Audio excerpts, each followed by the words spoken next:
Sene 2016'da TEDAŞ'a gittik. Elektrik için başvuruda bulunmak için. Dediler ki ev olmadığı için biz size enerji veremeyiz. Tarımsal sulama için size enerji gelir.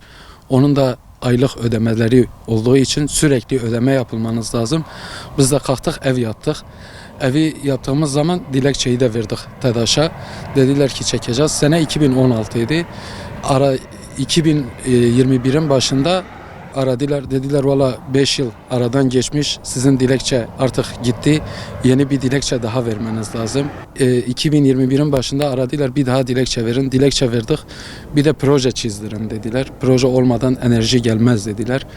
Projeyi çizdik, verdik içeriye o zaman, hepsini dilekçeyle projeyi beraber verdik içeriye.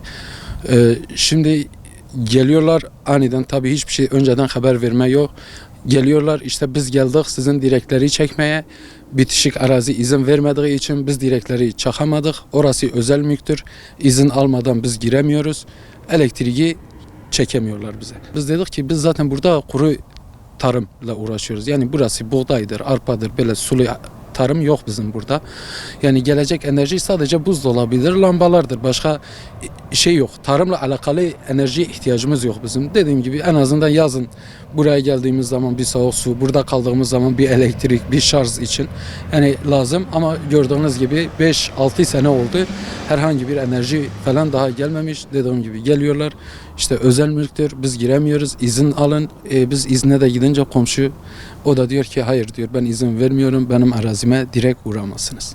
Hani resmi prosedürde bildiğimiz kadarıyla karayollarının 3 metre kenarı, yolun 3 metre kenarı karayollarına aittir. Yani biz önceden gelsek diyeceğiz ki kardeşim yolun kenarından getirin, bizim enerjimizi verin. Yani devlete ait olan bir alandır orası. Orası özel mülk değil. Dediğim gibi geliyorlar, abi biz oradayız gel. Tamam biz bir bakalım gelelim diyoruz. Hazırlanıyoruz.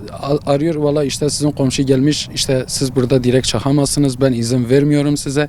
Yapmıyoruz. Biz gidiyoruz haberin olsun. Artık gerçekten geliyorlar mı gelmiyorlar mı ondan da hiçbir haberimiz yok. Yani 2 sefer biliyoruz bizi aramışlar. Bize böyle söylemişler ama biz görmemişiz yani geldiklerini. Arıyorlar. Orada hazır olun. Eve elektrik bağlamalarını istiyoruz. En azından dediğim gibi yazın geldiğimiz zaman yani buzdolabımız çalışsın, bir soğuk su içelim, lambalarımız olsun. Odur. Başka bir şeyimiz yok yani. İstediğimiz enerji, elektrik verilmesini istiyoruz.